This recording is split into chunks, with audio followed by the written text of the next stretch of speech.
My Uncle Raymond was the sharpest man I knew.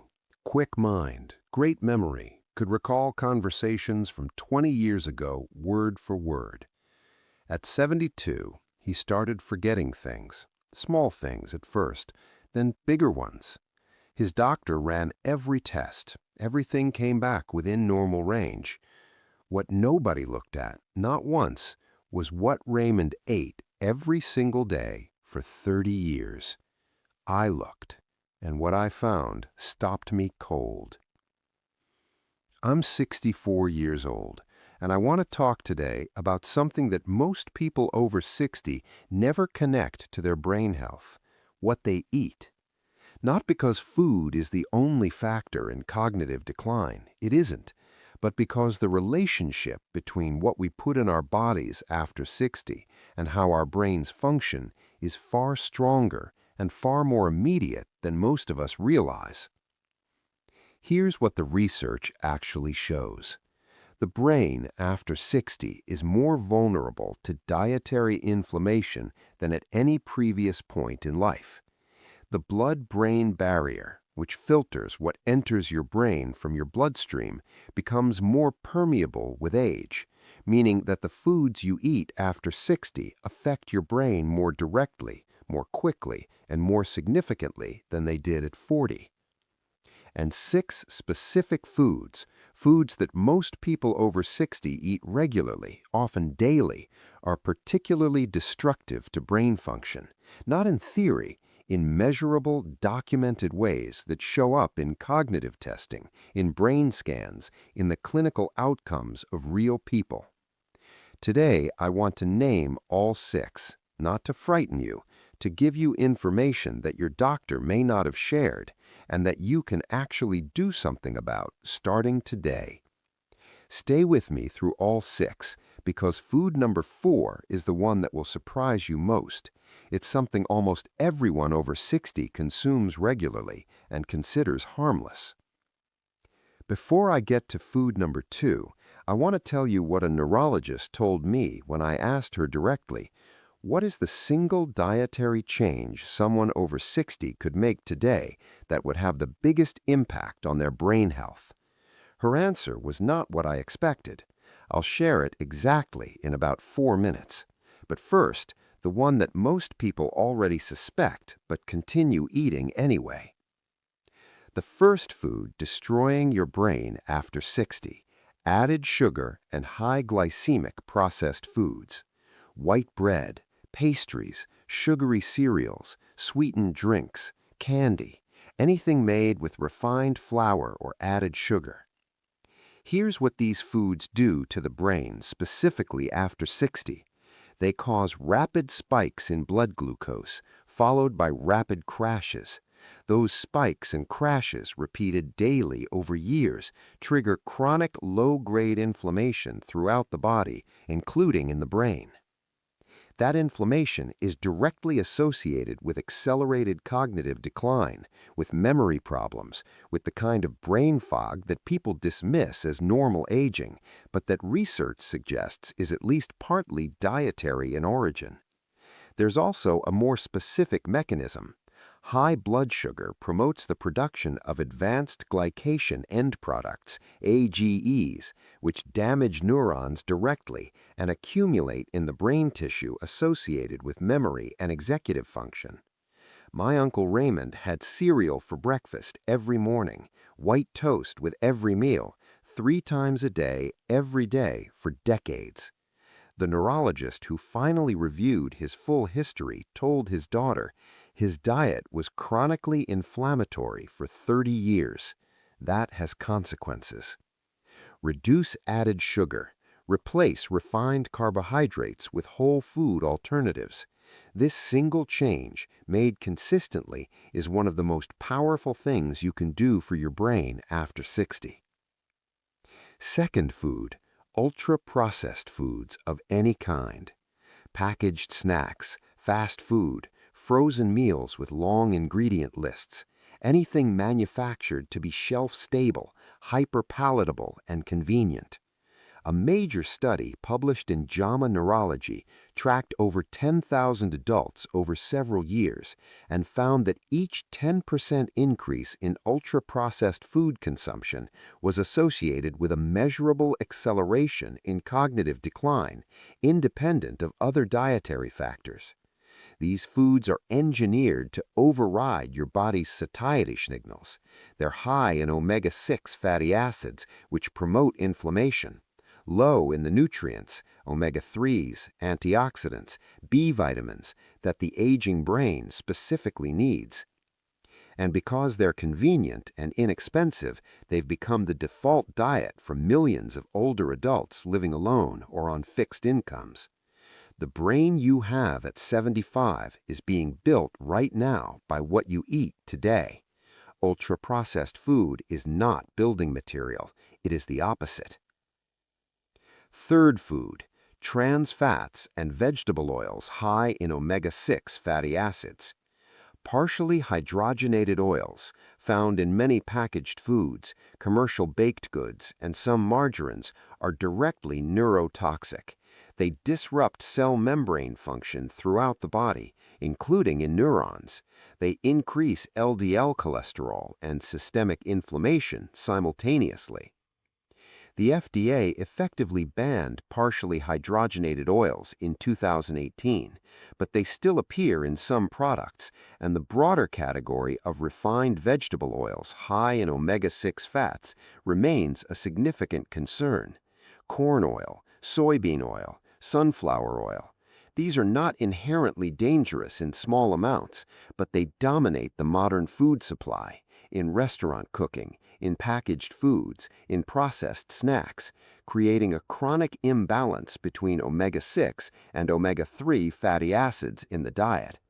That imbalance is pro-inflammatory, and chronic inflammation after 60 is one of the most well-documented drivers of cognitive decline.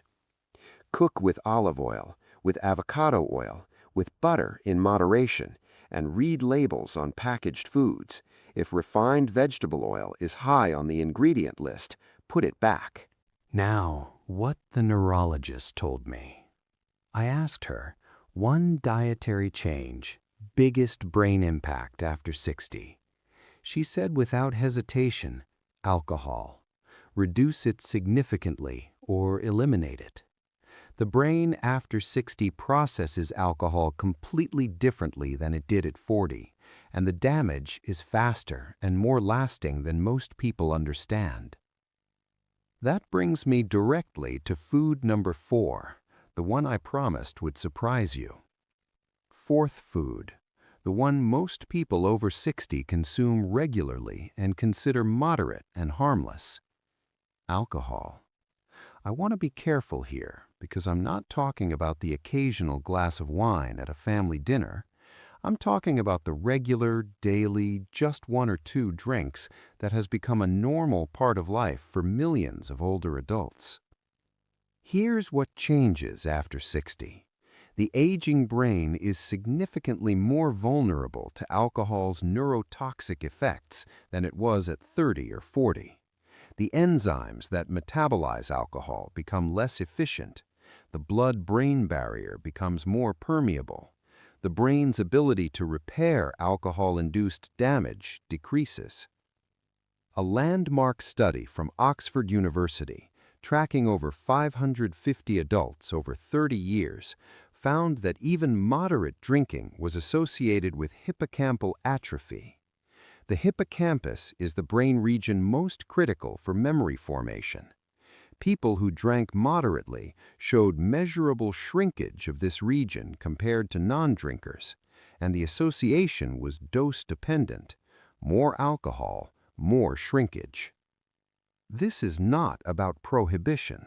It's about understanding that what was moderate at 40 may not be moderate in its effects at 65. My uncle Raymond had 2 drinks every evening, had done so for 30 years. His doctor called it moderate. His neurologist, reviewing the full picture later, was less sanguine. If you drink regularly, even moderately, this is worth a real conversation with your doctor. Not a dismissive, "that's fine." A real conversation about what the current research says about alcohol and the aging brain specifically.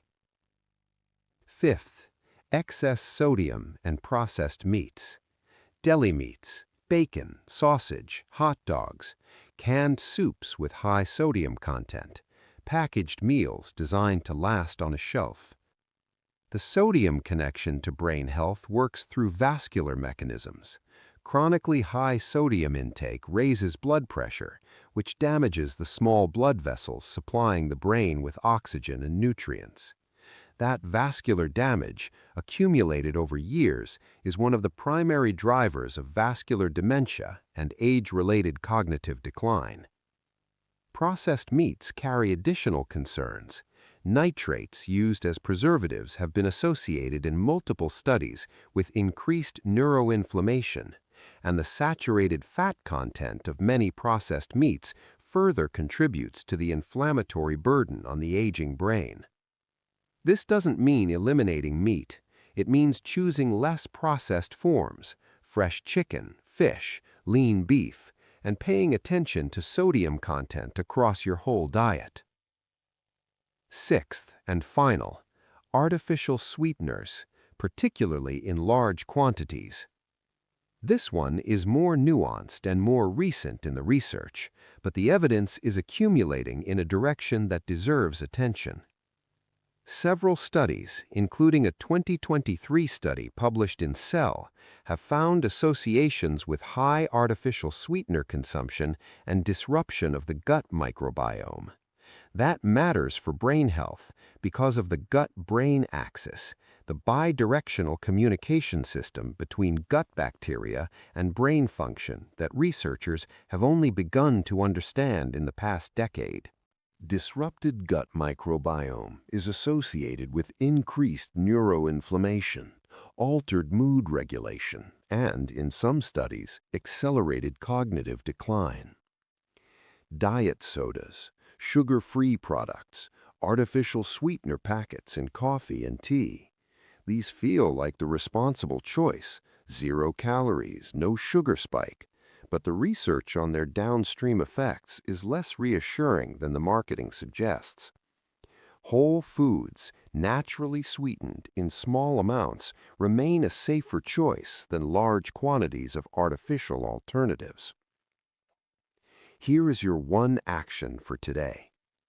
Look at these 6 foods honestly, not defensively, honestly, and identify the one that appears most regularly in your daily diet. Just one, the one that, if you're being real with yourself, you eat almost every day without thinking about it. Then make one specific change this week, not a complete dietary overhaul, one change. Replace the sweetened cereal with eggs.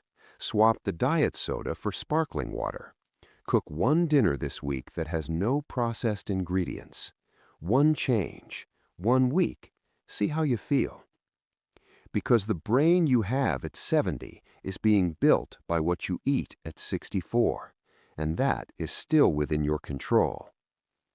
Before you go, I want to ask you something. Which of these 6 foods do you recognize most in your own diet? Be honest with yourself, and if you're willing, leave it in the comments, because I think a lot of people watching this are eating things they've never connected to how they feel mentally, and naming it is the first step toward changing it. Next time, I want to share the 6 foods that actively protect and rebuild the aging brain, the other side of this conversation, because this isn't just about what to stop, it's about what to start. I'll see you then.